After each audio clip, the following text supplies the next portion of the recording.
Halo, selamat bertemu kembali dengan saya Joni Rusdi dari UMKM Sehat.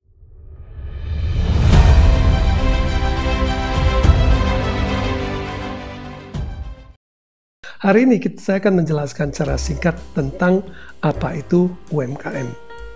Apa sih yang dimaksud dengan UMKM? Kenapa banyak orang ingin mendapatkan status, dalam tanda kutip ya, status UMKM? Jadi UMKM itu sebenarnya adalah sebuah singkatan dari usaha mikro, kecil, dan menengah. Jadi UMKM itu sebenarnya adalah sebuah usaha, sebuah bisnis, sebuah perusahaan dengan skala menengah kecil. Jadi skalanya itu kecil. Nah, yang sering menjadi pertanyaan, seberapa besarkah menengah kecil itu? Apa yang dimaksud? Berapa angkanya menengah kecil? Jadi untuk dapat menjadi sebuah UMKM, sebuah usaha harus memenuhi kriteria tertentu. Ya.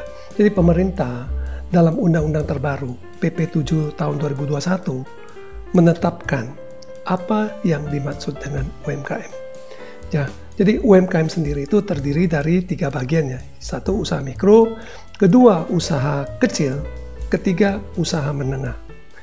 Kriteria pertama berlaku untuk semua usaha UMKM, bahwa UMKM itu harus berupa usaha ekonomi produktif milik perorangan atau badan usaha kecil. Yang dimaksud dengan usaha ekonomi produktif, ekonomi artinya berhubungan dengan barang dan jasa. Ya, jadi berhubungan dengan pergerakan barang dan jasa ya.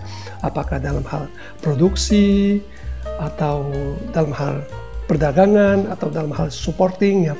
Jadi dia harus berupa usaha ekonomi.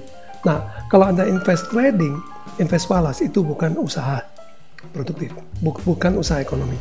Nah, kedua yang dimaksud dengan produktif artinya usahanya masih berjalan. Nah, kalau usahanya sudah tutup, sudah tidak produktif, maka usaha itu sudah bukan usaha UMKM. Nah, poin nomor 3, berdiri sendiri milik perorangan atau badan hukum yang dimiliki oleh perorangan. Jadi kalau Anda perhatikan ya, banyak usaha-usaha kecil di luaran ya, katakan McDonald ya, skala kecil atau minimarket ya, minimarket dalam ukuran kecil atau apotek dalam ukuran yang kecil dalam satu ruko ya jualannya. Usaha itu tidak termasuk dalam UMKM. Kenapa? Karena UMKM itu harus usaha milik perorangan atau milik badan hukum perorangan. Nah, kalau usaha tersebut merupakan cabang atau bagian, baik secara langsung atau tidak langsung ya, atau anak perusahaan dari perusahaan besar, walaupun skalanya kecil, maka usaha tersebut tidak termasuk dalam UMKM. Hal ini juga menjawab pertanyaannya, apakah Indomaret, Alfamart, Kentucky Fried Chicken, McDonald termasuk UMKM?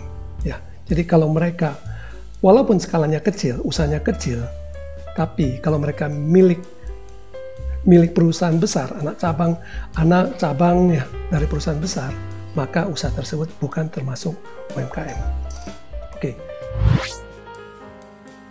Poin berikutnya yang kita bahas, usaha kecil itu harus memenuhi kriteria berikut berupa modal atau omset. Nah, dalam hal usaha mikro, coba kita lihat tabel di bawah ya. Nah, kalau usaha mikro modal usahanya itu maksimal 1 miliar. Ya, 1 miliar tidak termasuk tanah dan bangunan ya. Dan omset per tahun maksimal 2 miliar. Jadi, modal maksimal 1 miliar, omset maksimal 2 miliar, maka usaha itu termasuk usaha mikro. Nah, begitu katakan omsetnya bertumbuh dari 2M sampai ke 15M setahun, ya maka usaha tersebut dapat digolongkan sebagai usaha kecil. Nah, peraturan pemerintah itu menggantikan yang lama ya. Jadi omset sekarang itu yang dimaksud dengan UKM itu bukan 4,8M, tetapi 15M per tahun. Ya.